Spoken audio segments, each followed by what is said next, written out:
नमस्कार दर्शक बंधु आपण को आम चैनल को स्वागत। आजिर भिडीओटी समस्त कुंभ राशि व्यक्ति विशेषक बहुत अधिक गुरुत्वपूर्ण रही। कहीं एही भिडियो रे आपणकर आगामी डिसेम्बर मासटी किभଳି रहिबो सेही विषय विस्तृत भाव में आलोचना करिबा। कहीं एही डिसेम्बर मासटी आपणक पई बहुत अधिक गुरुत्वपूर्ण रही। एही डिसेम्बर मासरे प्रमुख 5टी ग्रह करुछंती राशि परिवर्तन। 4 डिसेम्बर देवगुरु बृहस्पति, 7 डिसेम्बर मंगल, 6 डिसेम्बर बुध, 16 डिसेम्बर सूर्य एवं 20 डिसेम्बर शुक्र करिवे राशि परिवर्तन। जो कारणरू एही डिसेम्बर मासरे आपण को किछिटा उच्च नीच भली परिस्थिति देखाजिबो।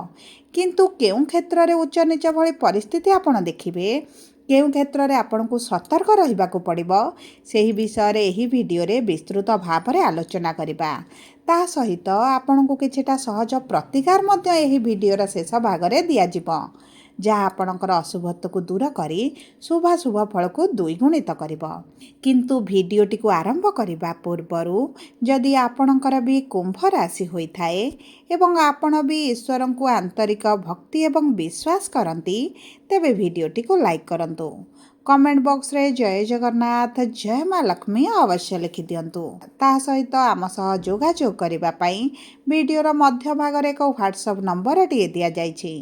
जो नंबर साहाय्य आपण आम सह जोगाजोग करी निजर नूतन कुंडली प्रस्तुत करि परिबे, कुंडली विश्लेषण कराई परिबे किंबा आपणकर चाकरी, विवाह, व्यवसाय, प्रेम संपर्क, शिक्षा, स्वास्थ्य को नहीं किछि समस्या रहिछि तार सहजरे एवं स्वल्प मूल्य समाधान करिपारिबे। सेतिपई आपण आम सह भिडियोर शेष पर्यंत जोड़ी होई रुहंतु एवं व्हाट्सएप नंबर माध्यम रे आम सह जोगाजोग करंतु। एबे आसंतु कार्यक्रमटी को आग को बढ़ाइबा। देखंतु आपणकर एही 2025 र पूर्व 11 मासटी आपण देखिथिबे आपणक स्वास्थ्य रे बहुत अधिक समस्या देखा जाउतिला। विशेष भाव में आपण आर्थिक समस्याटी को देखुतिले। आपण ऋण आनिथिले किंतु ऋण सुझी पारु नथिले। ऋणर भारटी आपणक उपरे बढ़ी चलीथिला एवं एही अर्थ को केंद्र करी एवं परिवारर स्थिति को देखिले आपणक पारिवारिक खुशीर वातावरण नथिला। आपणक शिक्षा क्षेत्र रे समस्या, चाकरी रे समस्या, आपणक व्यवसाय रे लॉस एवं मांदा परिस्थिति देखिबा। विशेष भाव में आपणकर अजथा खर्च गुड़िक बढ़ी जाइथिला एवं ता सहित किछि कुंभ राशि व्यक्ति विशेषकर मान सम्मान मध्य हानि होइतिला। चाकरी प्राप्ति रे बहुत गुड़े चेष्टा करी मन विफलता पाउथिले एवं किछि दंपति मानकर संतान संतति को नहीं बहुत अधिक चिंताटी बढ़ी जाइछि। किंतु एही डिसेम्बर मासरे आपणक जीवन रे किछि गुड़िए क्षेत्र रे शुभ परिवर्तन देखिबे। सर्वप्रथम जानिबा एही डिसेम्बर मास 1 तारिख ठारू आपणकर नवग्रहंकर स्थिति कुंडली रे किभଳି रहिबो। देखंतु आपणकर प्रथम गृह रे राहु, द्वितीय गृह रे शनि, षष्ठ गृह रे देवगुरु बृहस्पति, सप्तम गृह रे केतु, नवम गृह रे बुध, दशम गृह रे सूर्य, मंगल एवं शुक्र विराजमान करिसंती, जहा फल रे सेही गृह गुड़िकरे सेमानंकर प्रभाव अधिक रहिबो। देखंतु 4 डिसेम्बर गुरु आपणकर षष्ठ गृह रु बाहरी आपणकर पंचम गृह बा त्रिकोण रे विराजमान हेबे। देखंतु षष्ठ गृह रे गुरु एतटा शुभ फल प्रदान करते नाही, कारण कुंडलीर षष्ठ गृह को एतटा शुभ बोली मना जाएनी। किंतु 4 डिसेम्बर गुरु जेतेबेले आपणकर पंचम गृह रे प्रवेश करिवे एवं आपणक पंचम गृह होची संतानर गृह, शिक्षार गृह एवं आपणक शिक्षार गृह बोली मध्य कुआ जाए। तेणुक जो वैवाहिक दंपति मानकर संतान प्राप्ति रे समस्या होउथिला एवं संतान प्राप्ति पाई बहुत गुड़े चेष्टा करी मध्य विफलता देखुथिले एवं आपण पूजा विधि डाक्तरंग सह जोगाजोग करी बहुत गुड़िए कार्य करिबा परे मध्य आपण को संतान सुखरु वंचित रहउथिले, तेबे मध्य आपणकर एही सब समस्या धीरे धीरे दूर हेबा आरंभ हेउची। आपणक संतान सुख पाई बहुत गुड़िए बहुत भल समय आरंभ हेबा पाई जाउची। ता सहित जो माता पितांकर संतान को नहीं चिंतित थिले, संतानक विवाह को नहीं, संतानक क्यारियर को नहीं, संतानक स्वास्थ्य को नहीं, विशेष भाव में आपणक संतानक सहित आपणकर जो संपर्क मधुर नथिला, आपणक संतान आपणक प्रति एतटा आग्रह रखु नथिले, सम्मान देउ नथिले, उभयंग मध्य जो दूरताटी बढ़ी जाइथिला, ତାହା ଧୀରେ ଧୀରେ କମିବା ଆରମ୍ଭ ହେବ। ଏବଂ ଯେଉଁ ବିଦ୍ୟାର୍ଥୀମାନେ ସରକାରୀ ଚାକିରି ପାଇଁ ପରୀକ୍ଷା ଦେଉଛନ୍ତି, ଇଣ୍ଟରଭ୍ୟୁ ଦେଉଛନ୍ତି, ଏଣ୍ଟ୍ରାନ୍ସ ଦେଉଛନ୍ତି ଏବଂ ଆପଣଙ୍କର ପରୀକ୍ଷା ଯଦି 4 ଡିସେମ୍ବରରୁ 16 ଡିସେମ୍ବର ଭିତରେ ଅଛି, ତେବେ ଆପଣଙ୍କୁ ତ ବହୁତ ଅଧିକ ଶୁଭ ଫଳ ପ୍ରାପ୍ତି ହେବ। କିନ୍ତୁ 16 ଡିସେମ୍ବର ପରେ ଆପଣଙ୍କର ସରକାରୀ ଚାକିରିର ହେବାର ସମ୍ଭାବନାଟି ବହୁତ କମ୍ ରହିଛି। ଆପଣ 16 ତାରିଖ ପରେ ଏତେଟା ଶୁଭ ଫଳ ନ ଦେଖିପାରନ୍ତି। ତା ସହିତ ଯଦି ଆପଣଙ୍କ ପ୍ରେମ ସମ୍ପର୍କରେ କିଛିଟା ସମସ୍ୟା ଦେଖୁଥିଲେ, ସେଥିରେ ମଧ୍ୟ ପରିବର୍ତ୍ତନ ଆସିବ। ଆପଣ ଯଦି ପ୍ରେମ ସମ୍ପର୍କକୁ ବିବାହରେ ପରିଣତ କରିବା ପାଇଁ ଚାହୁଁଛନ୍ତି, ତେବେ ମଧ୍ୟ ଆପଣଙ୍କ ପାଇଁ ଏହି ଡିସେମ୍ବର 4 ତାରିଖ ପରେ ବହୁତ ଭଲ ସମୟ ରହିଛି। ଦେଖନ୍ତୁ 6 ଡିସେମ୍ବରରେ ବୁଧ ଆପଣଙ୍କର କେନ୍ଦ୍ରକୁ ଗୋଚର କରୁଛନ୍ତି ଏବଂ ଆପଣଙ୍କର କର୍ମର ଗୃହରେ ବିରାଜମାନ କରିବେ। ଆପଣ ଆପଣଙ୍କ କଥା କହି ବହୁତ ଗୁଡ଼ିଏ କାର୍ଯ୍ୟ ହାସଲ କରିବା ଆରମ୍ଭ କରିବେ। ଆପଣଙ୍କର ଯେଉଁ ଶତ୍ରୁ ବଢ଼ି ଯାଇଥିଲେ, ତାହା ମଧ୍ୟ ଧୀରେ ଧୀରେ କମିବା ଆରମ୍ଭ ହେବ। ତା ସହିତ ସୂର୍ଯ୍ୟ ଯେହେତୁ 16 ଡିସେମ୍ବର ପର୍ଯ୍ୟନ୍ତ ଆପଣଙ୍କର କେନ୍ଦ୍ରରେ ବିରାଜମାନ କରିବେ, ଆପଣଙ୍କର ମାନ ସମ୍ମାନ ବୃଦ୍ଧି ସହିତ ଆପଣଙ୍କର ଯଦି ପ୍ରମୋସନ୍ ହେବାର ଥିଲା, ଦରମା ବୃଦ୍ଧି ହେବାର ଥିଲା, କିଛି ଟ୍ରାନ୍ସଫର୍ ପାଇଁ ଚାହୁଁଥିଲେ, ସେହିଗୁଡ଼ିକ ସବୁ ଆପଣଙ୍କର ହୋଇଯିବାର ମଧ୍ୟ ବହୁତ ଅଧିକ ସମ୍ଭାବନାଟି ଦେଖାଯାଉଛି। ଏବଂ ତା ସହିତ ମଙ୍ଗଳ ଆପଣଙ୍କର ଏକାଦଶ ଗୃହକୁ ଗୋଚର କରିବେ ମାନେ ଆପଣ କିଛିଟା ସାଇଟ୍ରେ ଇନକମ୍ କରିପାରନ୍ତି କିମ୍ବା ଆପଣଙ୍କର ନୂତନ ବ୍ୟବସାୟ ଆରମ୍ଭ କରିପାରନ୍ତି କିମ୍ବା ଆପଣ ନୂତନ ଚାକିରିର ଯଦି ସନ୍ଧାନରେ ଅଛନ୍ତି, ତେବେ ମଧ୍ୟ ଆପଣଙ୍କୁ ବହୁତ ଅଧିକ ଭଲ ସଫଳତା ମିଳିବ। ଏବଂ ଯେଉଁ ବ୍ୟକ୍ତିମାନେ ଚାକିରିରେ ପରିବର୍ତ୍ତନ କରିବା ପାଇଁ ଚାହୁଁଥିଲେ, ସେମାନଙ୍କ ପାଇଁ ମଧ୍ୟ ବହୁତ ଭଲ ସୁଯୋଗ ଆସିବ।